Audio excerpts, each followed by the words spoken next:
EDA IREDA की जो listing है उसका एक बहुत बड़ा कारण है। जब इरेडा लिस्ट हो रही थी तो वो डिस्काउंट पर थी, अब शायद ये डिस्काउंट पर आ गए। लेकिन खैर एक काम करते हैं, यतिन के पास चलते हैं और जानते हैं कि एग्जैक्ट नंबर्स क्या हैं। Yatin, good afternoon. Good afternoon. और ये जो ज़बरदस्त रनअप हमने देखा है पावर फाइनेंसिंग कंपनीज में, आरईसी हो, पीएफसी हो या आईपीओ के बाद इरेडा हो, लोगों को लगता है कि यहाँ से अब क्या है, क्योंकि पीएफसी आरईसी की बात करें तो एक साल में लगभग 250% जितना रिटर्न इन दोनों स्टॉक्स ने दिया है।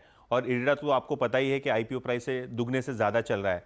तो कहीं ना कहीं लोगों को ये जानना है कि एग्जैक्टली स्टॉक चल क्यों रहे हैं और आगे जाके पोटेंशियल क्या है।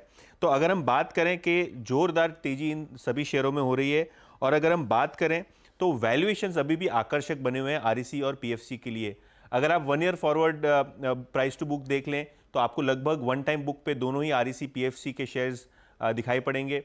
जहां तक कि इरेडा का सवाल है, 1 ईयर फॉरवर्ड शायद आपको 1.5 से 2 टाइम के बीच में, जैसे आपके अजम्पशंस हो, आपको ये पर्टिकुलर स्टॉक अवेलेबल आता हुआ दिखाई दे रहा है। तो बुक वैल्यू के आसपास या बुक वैल्यू से छोटे प्रीमियम पे ये शेयर्स अवेलेबल हैं।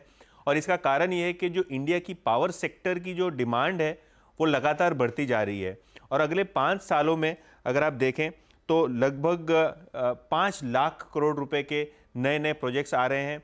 इसके अलावा सोलर और रिन्यूएबल सेक्टर में भी अगर आप देखें तो बहुत बड़े निवेश की उम्मीद है, क्योंकि पावर प्रोजेक्ट्स की रिक्वायरमेंट होती है फंडिंग की। तो आरईसी, पीएफसी और इरेडा जैसी एजेंसीज को इसका लाभ मिलता है।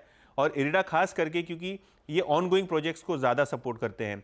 जहाँ तक कि नेट इंटरेस्ट मार्जिन का सवाल है, सभी की सभी कंपनी सेम पैरामीटर्स पर है। लेकिन इरेडा की अगर आप प्रोफाइल देखें तो लगभग 40% की लोन ग्रोथ इनकी FY23 में आती हुई आपको दिखाई पड़ी। इसके अलावा अगर हम देखें तो जो कॉस्ट ऑफ फंड्स हैं, यहाँ भी सभी कंपनीज बेहतरीन तरीके से प्लेस्ड हैं। आरईसी, पीएफसी का कॉस्ट ऑफ फंड लगभग 7% के आसपास है। और इरेडा क्योंकि ये रिन्यूएबल एनर्जी की प्रोजेक्ट्स फंड करते हैं, इनका कॉस्ट ऑफ फंड्स कम है। और सबसे कम इनका क्रेडिट कॉस्ट है, क्योंकि इनकी एसेट क्वालिटी बेहतरीन है आरईसी पीएफसी के मुकाबले, क्योंकि ये प्रोजेक्ट फंडिंग करते हैं। आरईसी पीएफसी बहुत सारी स्टेट इलेक्ट्रिसिटी बोर्ड्स को भी फंड करती है, जिसके कारण इनके क्रेडिट कॉस्ट पर थोड़ा बहुत असर आपको आता हुआ दिखाई पड़ता है।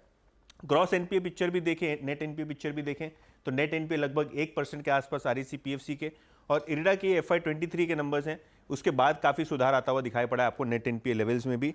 और अगर आप रिटर्न ऑफ एसेट की बात करें तो यहाँ भी शानदार तरीके से ये कंपनीज प्लेस्ड हैं वर्सेस पीएसयू बैंक्स या प्राइवेट सेक्टर की बैंक्स। तो कहीं ना कहीं ये जो एनबीएफसीज हैं पावर सेक्टर की, ये फोकस में, क्योंकि निवेश भी बढ़ रहा है, वैल्यूएशन भी अट्रैक्टिव है। और कुछ दिनों पहले हमने ये भी बताया था कि एमएससीआई में इसमें बाइंग थी, बहुत सारे इंडेक्स फंड यहाँ खरीदारी कर रहे हैं, बहुत सारे एफआईज यहाँ खरीदारी कर रहे हैं। तो शायद इसी वजह से सारे के सारे स्टॉक्स आपको फोकस में दिखाई पड़ रहे हैं। ओके यतिन, बहुत बहुत शुक्रिया। तो ये बात हो गई आरईसी और पीएफसी की। गाबा सर, चार्ट दोनों के आज फ्रेश ऑल टाइम हाई लगाया पीएफसी ने और शानदार मोमेंटम रहा है यहाँ पर, क्या अप्रोच होगी इधर? गाबा sir? Yes. I think it's on. हाँ बोलिए। हाँ, देखिए आरईसी तो ठीक है ही है, 373 पर ट्रेड कर रहा है। पॉसिबल है कि यहाँ से कप्पू मिले। मुझे लगता है 400 की तरफ जा रहा है, मैटर ऑफ टाइम। इसमें जब भी कोई डिस्क मिलती है मेरे ख्याल से आरईसी लेना चाहिए। रही बात पावर फाइनेंस की, पावर फाइनेंस भी बढ़िया ही लगता है।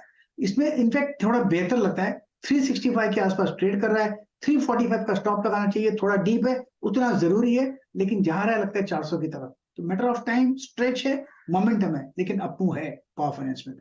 के अपमूव है पावर फाइनेंस में। अच्छा, अब एक और